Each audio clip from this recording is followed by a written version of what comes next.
Assalamualaikum warahmatullahi wabarakatuh. Selamat pagi. Selamat berjumpa kembali dengan kami Rafli Hakiki Channel. Sebelum nonton channel kami kali ini, sebaiknya jangan lupa di like, komen, dan subscribe bagi channel kami.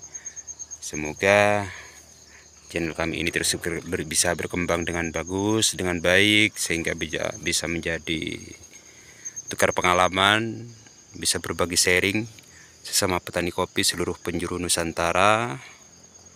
Di edisi kali ini, setelah sekian lama saya agak vakum tidak membuatkan sebuah tutorial ataupun video. Jadi saat ini baru bisa membuatkan kembali video itu yang biasa teman-teman kunjungi di video-video kami sebelumnya.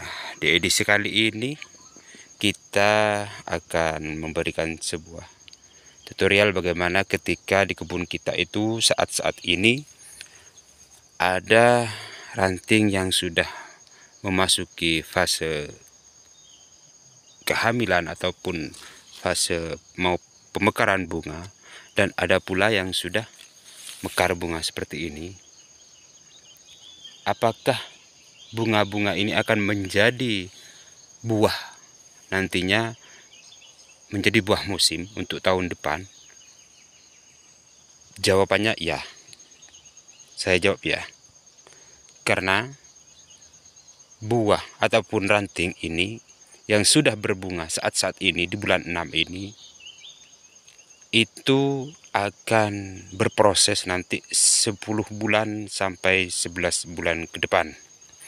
Itu artinya di kebun kita itu buah yang kita petik awal di bulan 4 atau bulan 5 kemarin-kemarin itu, jadi buah itu yang berbunga tahun kemarin itu di kisaran bulan 6 ataupun bulan 7, sama seperti bulan-bulan ini. Jadi bagi teman-teman kesemuanya di kebunnya yang sekarang memasuki fase pembungaan ataupun mekar bunga saat-saat ini, tidak usah khawatir, tidak usah bingung dengan keadaan bunga tersebut, yang mana itu sudah menjadi hal lumrah dalam tanaman kopi. Jadi setiap tahunnya kopi itu meskipun belum kita lakukan pemetikan seperti ini belum kita lakukan pemetikan sama sekali, dan ini sudah disusul dengan pembungaan nih. Cuman tidak banyak untuk saat-saat ini. Di bulan 6 ini masih 1-2 dompol yang berbunga. Jadi yang seperti ini sudah menjadi hal kewajaran dalam tanaman kopi. Tidak usah bingung sampean teman-teman kesemuanya, dibiarkan kesemuanya. Yang tidak menjadi buah musim, yang tidak menjadi buah yang tidak menjadi pembungaan serentak atau bunga raya itu di luar musim, maksudnya itu pembungaan itu terjadi di bulan 1 ataupun bulan 2. Itu namanya buah penyelang, teman-teman. Bahan yang kita simpan waktu itu, ketika bahan ini berbunga di bulan 1 ataupun bulan 2, ranting itu, bahan itu kita simpan waktu itu di bulan 7 ataupun bulan 8, maka ranting itu akan berbunga di bulan 1 ataupun bulan 2 nantinya. Maka dari itu, jadi hati-hati dalam segi penyimpanan bahan. Jangan sampai selip kita simpan bahan. Nanti kalau kita selip dalam simpan bahan, maka yang terjadi akan menjadi buah penyelang di kebun kita. Lebih baik simpan bahan itu terlambat daripada mengawali.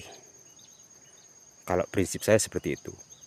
Kalau kita terlalu awal dalam simpan bahan, terus dalam satu kebun kita simpan, diumpamakan bulan 7, bulan 8 seperti ini, maka yang terjadi di kebun kita akan menjadi buah penyelang kesemuanya, maka kita yang akan mengalami kerepotan. Dari ujung sana, kebun saya teman-teman, dari ujung sana, itu sama semua penyimpanan bahan. Sama semuanya. Gak ada yang di bawah bulan 10 di kebun saya. Jadi kalau mau metik buah kopi yang sesuai dengan musim-musim raya, maka simpanlah bahan itu di bulan 10. Diawali penyimpanan bahan itu di bulan 10 hingga memasuki bulan 1. Bahkan bulan 2 pun masih bisa. Jadi lebih baik terlambat kita simpan bahan daripada terlalu awal kita simpan bahan. Dan seperti ini. Ini bahan lanjutan kita pertahankan masih seperti ini. Nah, terus kembali ke bahan-bahan yang kita simpan yang seperti itu, yang kita zoom dulu. Itu masih satu kebun teman-teman. Kesana banyak yang sudah bermekaran tuh. Jadi perlu kehati-hatian kita dalam simpan bahan. Jangan terlalu keburu-buru kita simpan bahan, biar tidak repot lagi kita melakukan sortasi bahan. Jadi kalau kita terlalu awal simpan bahan, taruhlah bahan itu kita simpan di bulan 8, maka ketika bulan 1 dia ada tanda-tanda pembungaan, kita masih kerepotan dalam segi mau sortasi, mau kita pertahankan ya bahan itu tidak akan menjadi buah musim, mau kita lepas udah terlanjur kita simpan bahan terlalu panjang di situ. Makanya perlu kehati-hatian dalam segi penyimpanan bahan itu, karena ada yang bertanya kemarinnya di WA kami, pembungaan untuk saat ini apakah menjadi buah musim atau buah selang bang gitu. Jadi saya jawab buah musim.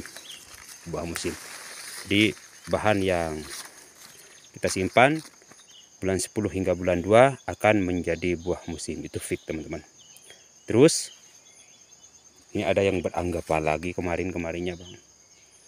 Jadi di kopi robusta perlu diketahui, di kopi robusta itu tidak ada ceritanya ranting yang sudah berbuah seperti ini akan berbuah kembali. Jadi ini ada yang beranggapan ranting yang sudah berbuah bisa berbunga kembali katanya. Saya cuma ketawa kemarin. Aduh, ini kata saya gimana secara penelitiannya, setahu saya, setahu teman-teman di sini ya, mungkinlah teman-teman yang lain masih bisa bisa koreksi ataupun bisa menemukan jenis-jenis yang lain. Tetapi setahu saya, ketika itu berlabel robusta, jadi ranting yang sudah berbuah seperti ini, jangankan berbuah tahun depan, berbunga pun dia tidak akan terjadi pembungaan. Maka yang ranting yang sudah seperti ini kita pangkas. Disinilah pentingnya kenapa kita harus simpan bahan setiap tahun untuk menggantikan ranting yang sudah produksi seperti ini. Jadi kalau ranting ini sudah berproduksi, masih bisa berproduksi kembali,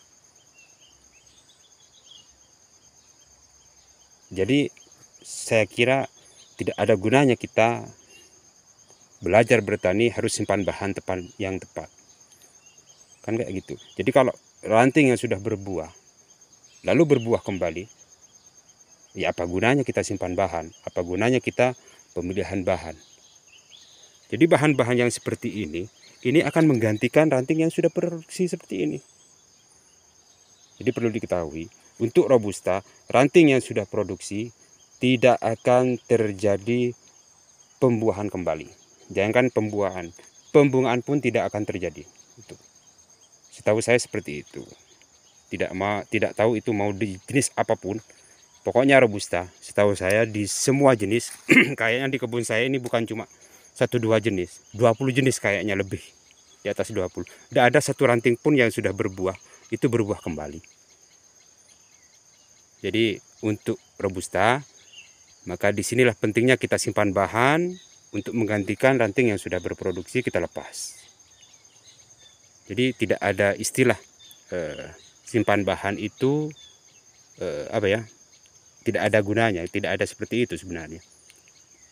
Beda dengan Arabica ataupun Liberica. Mungkin kalau Liberica setahu saya, ranting yang sudah produksi akan berbunga kembali cuma 1-2 dompol biasanya. Enggak semuanya seperti itu. Tapi kalau untuk robusta itu tidak pernah saya temukan di semua jenis di kebun kami ini. Jadi perlu dipahami.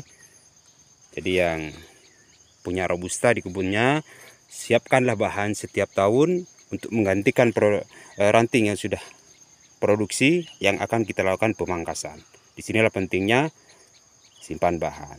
Ngapain kita simpan bahan? Kalau ranting yang produksi masih berproduksi kembali, kan kayak gitu. Sekian dari kami, kurang lebihnya kami mohon maaf. Wassalamualaikum warahmatullahi wabarakatuh.